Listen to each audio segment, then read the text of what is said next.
در خدمت وحید بالافکن هستیم، دانشجوی کارشناسی علوم آزمایشگاهی ترم 7. وحید سلام. خسته نباشی. وحید می‌خواستیم امروز راجع به کتاب و کتاب خوندن باهات حرف بزنیم.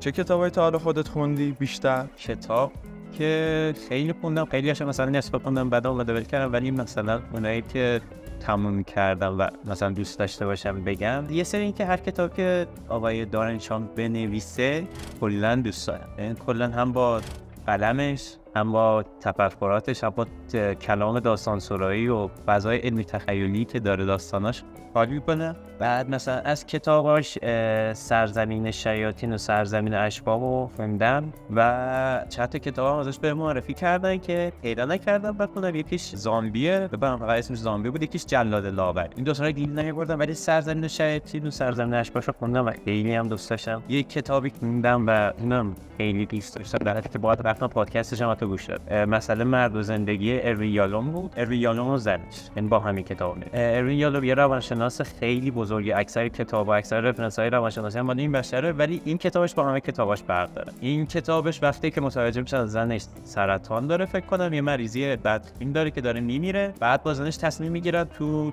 تمام دوران این درمانای چیزای سرطان با همین کتاب شروع کنن بنوشتن. فصل‌های مختلفش هم می‌نویسن، روند زندگیشون رو می‌نویسن. مثل بقیه کتاباش نیست که داستان خودش رو مراجعه کننده‌اش باشه که مثلا چجوری درمانشون کرده، اینا روند زندگیشون رو تو این مدت می‌نویسن.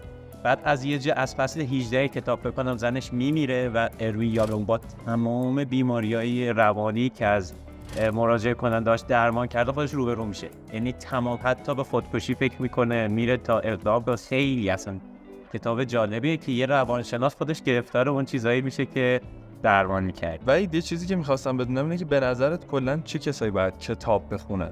من به نظرم اونایی که مغزشون پخشه.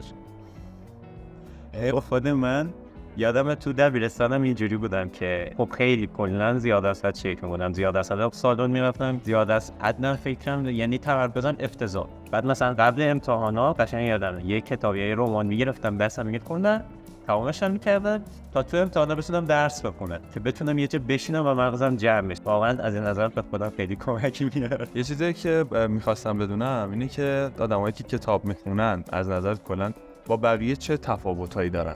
کنترل زندگیشون بیشتر دستشونه، برنامه ریزیشون بهترین. من خودم من حس میکنم مثلا یه مدت که حتی من با سریالم اینجوری میشم، یعنی یه مدت که آروم میکنه هم میتونم خیلی بهتر فکر کنم، هم میتونم که چون نمیدونم تو یه سیر قرار میگیری، یه سیر مثلا داستانی، حالا اون سریال، اون رمان، اون هر چیزی قرار میگیری، ذهنت آرومه، ذهنت به یه چیز داره فکر میکنه. حالا شاید مثلا بد باشه اگه ذهنت خالی باشه، به هیچی فکر نکنی، به هدفت فکر کنی بهتر باشه، ولی اینکه مثلا به یه چیز داری فکر میکنی برنامه‌ریزیت هم راحت‌تره. سوال آخری که راجع به کتاب ازت دارم اینه که خودت تا کی قراره کتاب بخونی؟ تا چند سالگی به نظر وحید کتاب بخونه؟ نه تا وقتی که وقت داشته باشم کتاب بخونه، وقت خالیه مسترم شروع نباشه کتاب میگم. یه چیز دیگه هم راجع به کتابای دانشگاه میگم، اگه کتابای دانشگاه هم می‌خوای شروع کنیم به نظر من از سرزمین اشباح شروع کنیم، چون شخصیت اصلی سرزمین اشباح توی کتاب اسمش دارنشان. اصلا یه خیلی باحاله. من بعد اینکه کتابو تمام کردم فهمیدم اسم نویسنده دارنشانه. بعد من با خود شخصیت اصلی داستان خیلی حال کرده بودم، آقای کریپسلی توی داستان با این دو تا خیلی حال کرد. یه سیر داستانی باحالی هم داره، یه اتفاق بزرگی همیشه که اوج داستانای کتابش میفته، حالا نمیگم چیه ولی تکرار میشه و مثلا من فکر کردم با تکرار شدنش مزهش میره، ولی هر بار یه جور باحالی تکرار میشه، یه اتفاق بزرگ میفته، یه تنهایی به وجود میاد و اینا، بعد از پسش برمیاد، ولی هر بار جالب بوده برام، یعنی این رو تکرار نمیشه. یه لایک هم بهش میدی؟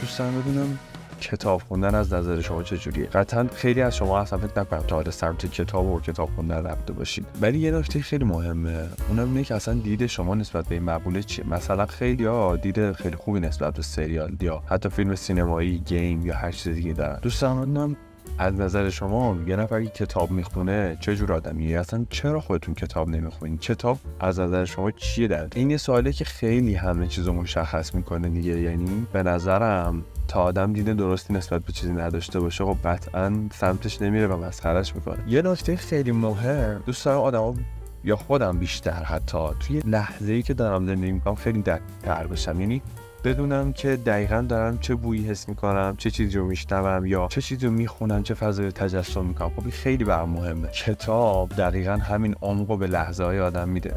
شاید تو مثلا توی فیلمی که داری میبینی اون لحظه اتفاق جالب میفته و این اتفاق جالب شاید مثلا در حد 2-3 پلان باشه یا کلا این اتفاق جالب مثلا فوقش 4-5 دقیقه سر تو رو گرم بکنه، ولی همه چی راجع به سرگرمی نیست. نمیدونم اگه آدمی باشی که صرفاً به دید سرگرمی میخوای یه فیلمی رو ببینی یا یه سریالی رو ببینی، اوکی شاید خیلی با کتاب حال نکنی چون سرت گرم میشه و خیلی دیر به دیر این اتفاق میفته. اما اگه آدمی باشی که میتونی از هر اتفاقی که میفته، از هر داستانی که میشنوی یا از هر سریال و فیلمی که میبینی خودت جای شخصیت‌ها بذاری، ببینی اگه اونجا بودی چیکار میکردی یا اصلا درس بگیری از اون قضیه، ببینی آقا این زندگی که اینا دارن میکنن، این یونیورسی که اینا داخلشن چقدر قشنگه و من اگه اینجا بودم چی میشد. و کلا دارم میگم اگه آدمی هستی که ممکنه حتی با داستان‌ها یه کوچولو زندگی هم بکنی، ببین خیلی کتاب میتونه کمکت بکنه توی این قضیه، چون انگار هیچ فیلمی، هیچ سریالی به اون اندازه‌ای که میخوای اون حس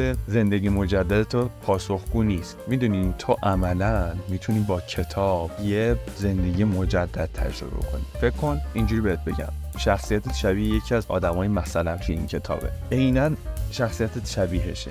تا حالا قطعا شده که یه فیلم و سریال ببینی و ببینی که آدمی که توشه دقیقاً شبیه توه و تو توی اون شرایط همین کار می‌کردی، میگی اون کاراکتر عین منه، فلانی شبیه من. فکر کن این کاراکتر داخل کتاب‌ها چقدر ظریف‌کاری بیشتری تو زندگیش هست. اون کاراکتر شاید تو فیلم چند تا سکانس باشه ولی تو کتاب ممکنه چندین روز، چندین هفته با تو زندگی کنه و تو ببینی کاراکتری که شبیه تو توی دنیایی متفاوت داره چیکار میکنه. ساده ترین مثالیه که میتونم واسه یه نفر که کتاب میخونه بزنم و بگم که میتونی باهاش این حس رو تجربه کنی که یه نفر توی دنیایی که دنیای من نیست با شخصیت من داره چیکار میکنه. اگه این اتفاق توی روابط کاریش، روابط عاطفیش یا همه چی براش پیش اومد، اون موقع چیکار میکنه؟ این اتفاقی که توی کتاب خوندن میفته. بخوام خلاصه بهت بگم، کتاب خیلی لحظات آدمو عمیق میکنه و اگه آدمی هستی که واقعا گاهی وقتا خودتو جای شخصیت فیلم‌ها ممکنه بذاری،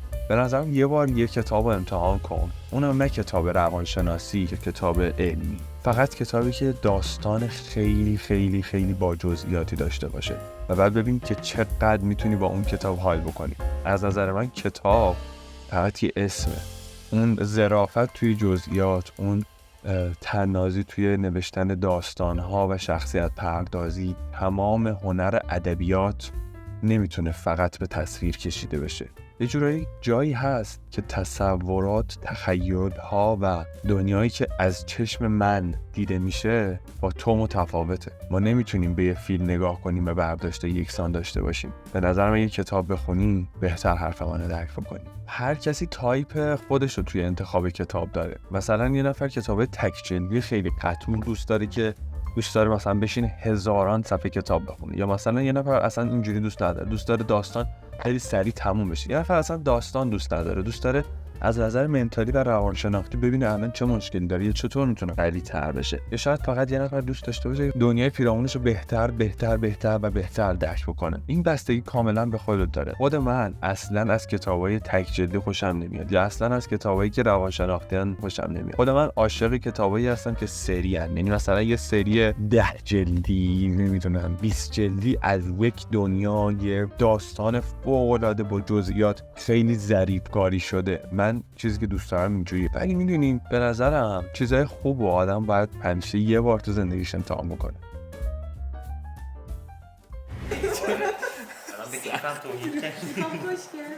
خوشگله؟ بعد شد یا اوکی. 3 2 1